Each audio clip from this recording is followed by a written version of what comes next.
अक्कलकोट निवासी श्री स्वामी समर्थ अनंत कोटी ब्रह्मांड नायक राजाधिराज योगीराज श्री स्वामी समर्थ महाराज की जय। श्री स्वामी समर्थ। दूत चिंतन श्री गुरुदेव दत्त। माझ्या सर्व स्वामी भक्तांचे मनापासून स्वागत।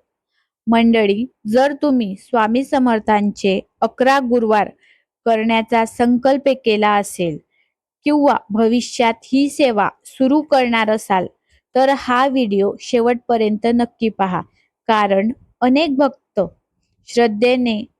अत्यंत श्रद्धेने सेवा करतात, पण योग्य माहिती नसल्यामुळे न कळत काही चुका होतात। आजच्या या व्हिडिओमध्ये आपण जाणून घेणार आहोत 11 गुरुवारची सुरुवात कशी करावी, संकल्प कसा करावा, प्रत्येक गुरुवारी कोणती सेवा करावी, उपवास करणे आवश्यक आहे का, स्वामींना सर्वात प्रिय सेवा कोणती, 11 गुरुवार पूर्ण झाल्यानंतर उद्यापन कसे करावे आणि सर्वात महत्त्वाचे म्हणजे सेवा करताना कोणत्या गोष्टी टाळल्या पाहिजे जेणेकरून तुमची सेवा अधिक श्रद्धेने आणि सातत्याने पूर्ण होईल।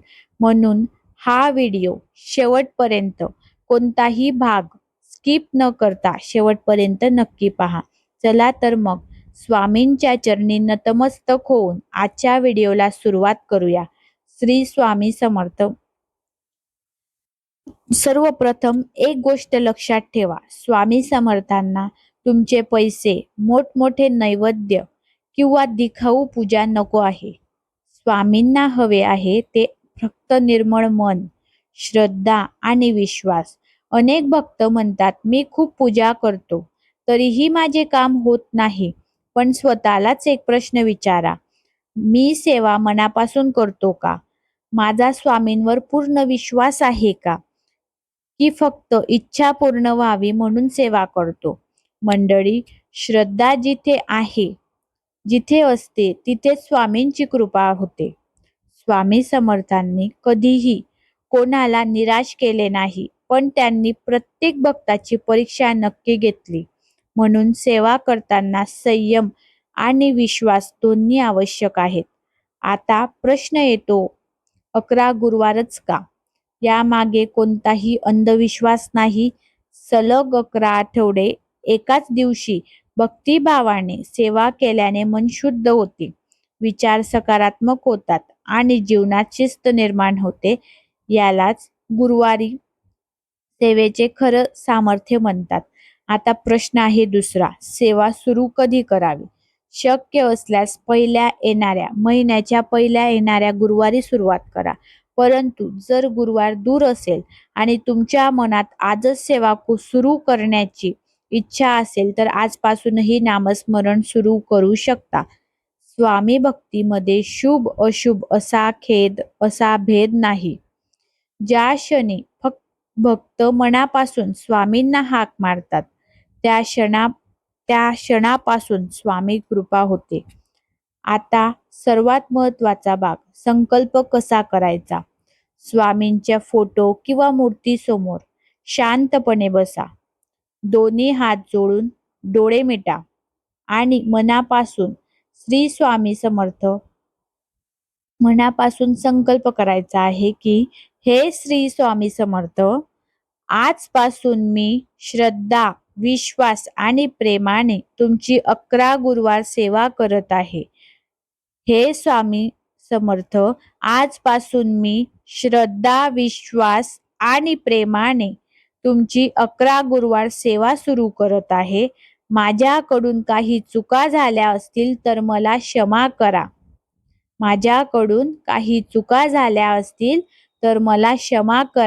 माझ्या जीवनातील अडचणींना सामोरे जाण्याची शक्ती द्या। माझ्या घरात सुख शांती आणि समाधान नांदो। माझी सेवा तुम्ही स्वीकारा। श्री स्वामी समर्थ। इतका संकल्प पुरेसा आहे। मोठमोठे संस्कृत मंत्र म्हणण्याची गरज नाही. स्वामींना मनाचा आवाज ऐकू येतो. मंडळी, आजच्या भागात आपण 11 गुरुवारचे महत्त्व आणि संकल्प समजून घेतला. आता पुढे आपण जाणून घेणार आहोत स्वामी समर्थांचे गुरुवार कसे करावेत. 11 गुरुवारचे महत्त्व आणि संकल्प कसा करायचा हे जाणून घेतले. आता गुरुवारी सकाळपासून रात्रीपर्यंत नेमकी कोणती सेवा करावी, चला एक एक गोष्ट समजून घेऊया. सर्वप्रथम गुरुवारी शक्यतो सूर्योदयापूर्वी किंवा सकाळी लवकर उठा. उठल्यावर सर्वप्रथम स्वामींचे स्मरण करा आणि मनात 3 वेळा म्हणा, श्री स्वामी समर्थ, श्री स्वामी समर्थ, श्री स्वामी समर्थ. त्यानंतर स्नान करून स्वच्छ, साधे आणि शक्य असल्यास पिवळे किंवा पांढरे कपडे परिधान करा. रंग महत्वाचा नाही, मनाची शुद्धता महत्वाची आहे. आता स्वामींच्या फोटो किंवा मूर्तीसमोर स्वच्छ जागी बसा. एक तुपाचा किंवा तेलाचा दिवा लावा. अगरबत्ती किंवा धूप लावा. यथाशक्ती फुले अर्पण करा. फुले नसतील तर मनापासून नमस्कार केला तरी स्वामी स्वीकारतात. यानंतर हात जोडून प्रार्थना करा. हे स्वामी समर्थ, आजचा दिवस तुमच्या चरणी अर्पण करतो. मुली करत असतील तर करते, महिला करत असतील तरी करते. माझ्या मनातील अहंकार, भीती, राग आणि चिंता दूर करा. मला योग्य मार्ग दाखवा. यानंतर शक्य असल्यास तारक मंत्र म्हणा. श्री स्वामी समर्थ, श्री स्वामी समर्थ, श्री स्वामी समर्थ. हा मंत्र किमान 108 वेळा जपण्याचा प्रयत्न करा. वेळ नसेल तर 11, 21, 51 वेळाही म्हणू शकता. संख्या नाही, भावना महत्वाची आहे. त्यानंतर श्री स्वामी चरित्र किंवा श्री स्वामी चरित्र सारामृत यातील एक अध्याय वाचा. जर वाचन शक्य नसेल तर त्या ग्रंथाचे श्रवण करा. आजच्या काळात मोबाईलवरही श्रवण करता येते. स्वामी भक्तीमध्ये सातत्य सर्वात महत्वाचे आहे. आता उपवासाबद्दल बोलूया. अनेक जण विचारतात, उपवास केलाच पाहिजे का? उत्तर आहे नाही.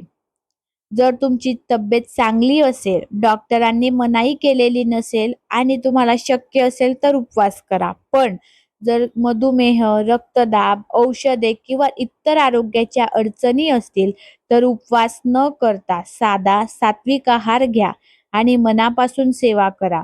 स्वामींना तुमचे आरोग्य अधिक प्रिय आहे. गुरुवारी शक्य तितके शांत राहण्याचा प्रयत्न करा. कोणाशी वाद घालू नका. कटू शब्द बोलू नका. खोटं बोलणं, राग, मत्सर, इतरांचा अपमान टाळा. ही देखील स्वामींची सेवा आहे. दुपारी किंवा संध्याकाळी शक्य असल्यास मंदिरात जाऊन दर्शन घ्या. जर मंदिर दूर असेल तर घरातच स्वामींच्या फोटोसमोर बसून 15 ते 20 मिनिटं नामस्मरण करा. यथाशक्ती असेल तर नैवेद्य दाखवा. साखर, खडी साखर आपल्या यथाशक्तीप्रमाणे. साखर, खडी साखर, दूध, केळं, फळं किंवा घरी बनवलेला सात्विक प्रसाद अर्पण करू शकता. प्रसाद घरातील सर्वांनी प्रेमाने ग्रहण करा. मंडळी, लक्षात ठेवा, सेवा म्हणजे केवळ दिवा लावणे नाही. सेवा म्हणजे स्वभावात बदल घडवणे. जिथे प्रेम आहे तिथे स्वामी आहेत. जिथे दया आहे तिथे स्वामी आहेत. जिथे सत्य आहे तिथे स्वामींचा आशीर्वाद आहे. म्हणून प्रत्येक गुरुवारी स्वतःला अधिक चांगला माणूस बनवण्याचा प्रयत्न करा. याच सेवेचे खरे फळ मिळते. महिलांनी सेवा कशी करावी, कोणते नियम पाळावे, कोणत्या चुका टाळाव्या आणि कोणत्या सेवा स्वामींना सर्वात प्रिय आहे, मी आता पुढे व्हिडिओमध्ये सांगणार आहे. म्हणून व्हिडिओ स्किप न करता शेवटपर्यंत नक्की पहा. सर्वप्रथम एक गोष्ट स्पष्ट सांगते, स्वामी समर्थांनी कधीही भक्तांना भीती दाखवली नाही. त्यांनी नेहमी प्रेम, श्रद्धा आणि सदाचार याचा मार्ग दाखवला. म्हणून सेवा करताना अंधश्रद्धेपेक्षा श्रद्धेला महत्त्व द्या. पहिलं, सेवेमध्ये कोणत्या चुका टाळाव्यात. अनेक भक्त मनापासून सेवा करतात पण नकळत काही चुका करतात. गुरुवारी शक्यतो कोणाचाही अपमान करू नका. रागाच्या भरात कठोर शब्द बोलू नका. खोटं बोलणं, फसवणूक करणं किंवा कोणाचे मन दुखवणं हे टाळा. लक्षात ठेवा, स्वामींना पूजा कमी चालेल, स्वामींची पूजा कमी केलेली चालेल, पण वाईट वागणूक कधीच आवडत नाही. दुसरं आहे, महिलांनी 11 गुरुवारची सेवा करू शकतात का? होय, नक्कीच करू शकता. स्वामी समर्थांसाठी स्त्री पुरुष असा कोणताही भेद नाही. महिलांनीही श्रद्धेने पूजा, नामस्मरण, ग्रंथ वाचन आणि प्रार्थना करावी. तिसरं, मासिक पाळीच्या काळात काय करावे? या विषयावर अनेक मतप्रवाह आहेत. प्रत्येक घराची परंपरा वेगळी असते. अशा वेळी आपल्या घरातील धार्मिक परंपरा आणि श्रद्धेनुसार वागावे. जर प्रत्यक्ष पूजा करणे शक्य नसते आपल्याला या काळात, तर फक्त मनापासून नामस्मरण करा आणि प्रार्थना करा. स्वामींना बाह्य विधीपेक्षा अंतःकरणातील भक्ती अधिक महत्वाची आहे. चौथं आहे, मंदिरात जाणे आवश्यक आहे का? जर जवळ स्वामींचे मंदिर असेल तर दर्शनासाठी जरूर जा, पण मंदिरात जाणे शक्य नसेल तर निराश होऊ नका. ज्या घरात स्वामींचे नाम घेतले जाते ते घरही मंदिरासारखेच पवित्र असते. पाचवं, स्वामींना सर्वात प्रिय सेवा कोणती? हा प्रश्न मला सर्वाधिक विचारला जातो. मंडळी, स्वामींना सर्वात प्रिय आहे नामस्मरण. दुसरी प्रिय सेवा म्हणजे गरजूंना मदत करणे. तिसरं आहे भुकेल्यांना अन्न देणे आणि तहानलेल्याला पाणी देणे. दुःखी माणसाला आधार देणे हीच खरी स्वामी सेवा आहे.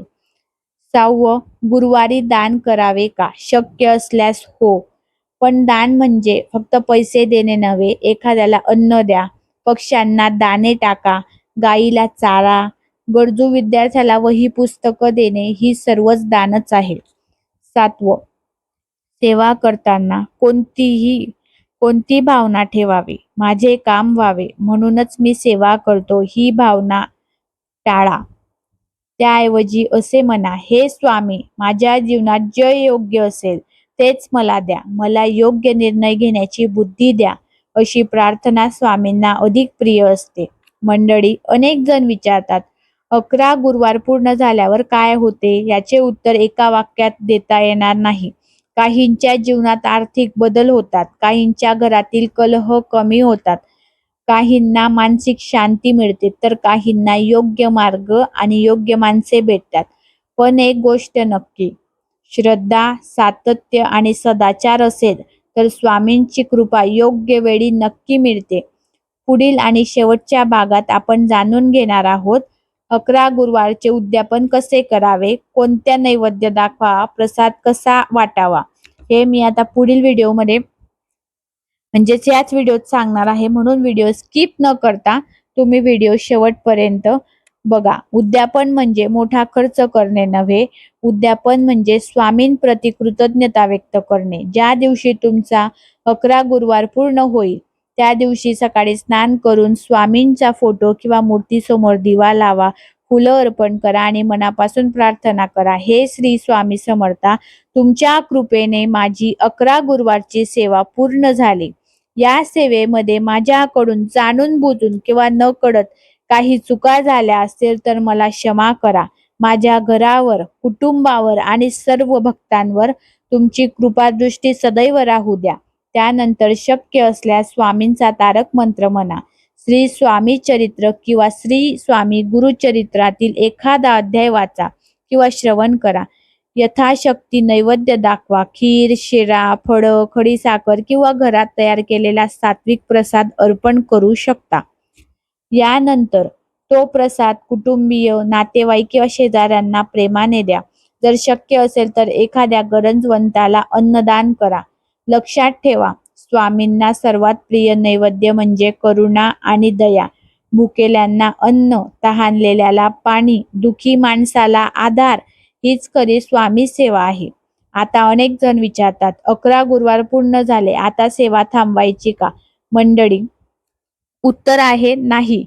11 गुरुवार हा शेवट नाही, तो तर फक्त स्वामी भक्तीचा सुंदर प्रारंभ आहे. यानंतरही रोज काही मिनिटे नामस्मरण करा. शक्य असेल तेव्हा स्वामी चरित्र वाचा. गुरुवारी दिवा लावा. स्वामींचे स्मरण करा. जीवनात कितीही संकटे आली तरी एक गोष्ट कधी विसरू नका, स्वामी समर्थ आपल्या प्रत्येक भक्ताच्या पाठीशी असतात. कधी कधी आपल्याला वाटते, मी इतकी सेवा करतो तरी माझे काम का होत नाही. पण लक्षात ठेवा, स्वामी उशीर करू शकतात पण अन्याय कधीच करत नाही. योग्य वेळ आल्यावर ते आपल्या भक्ताला अपेक्षेपेक्षाही अधिक फळ देतात. म्हणून संकटाच्या काळात सेवा सोडू नका, श्रद्धा सोडू नका, विश्वास सोडू नका. कारण जिथे श्रद्धा असते, जिथे स्वामींची कृपा असते, जिथे नामस्मरण असते, तिथे भीती राहत नाही. आणि जिथे स्वामी समर्थ असतात तिथे अशक्यही शक्य होते. जर हा व्हिडिओ तुम्हाला मनापासून आवडला असेल तर एकदा कमेंटमध्ये श्री स्वामी समर्थ अवश्य लिहा. तुमचा अनुभव असेल तर तोही इतर भक्तांसोबत शेअर करा. तुमचा अनुभव एखाद्या दुःखी व्यक्तीला श्रद्धा आणि आशा देऊ शकतो. व्हिडिओ आवडला असेल तर लाईक करा, आपल्या स्वामी भक्त मित्रमैत्रिणींना शेअर करा आणि अशाच आध्यात्मिक, भक्तिमय आणि माहितीपूर्ण व्हिडिओसाठी आपल्या चॅनलला सबस्क्राईब करा. शेवटी सर्वांनी भक्तिभावाने 3 वेळा म्हणूया, श्री स्वामी समर्थ, श्री स्वामी समर्थ, श्री स्वामी समर्थ. अवधूत चिंतन. श्री गुरुदेव दत्त. धन्यवाद.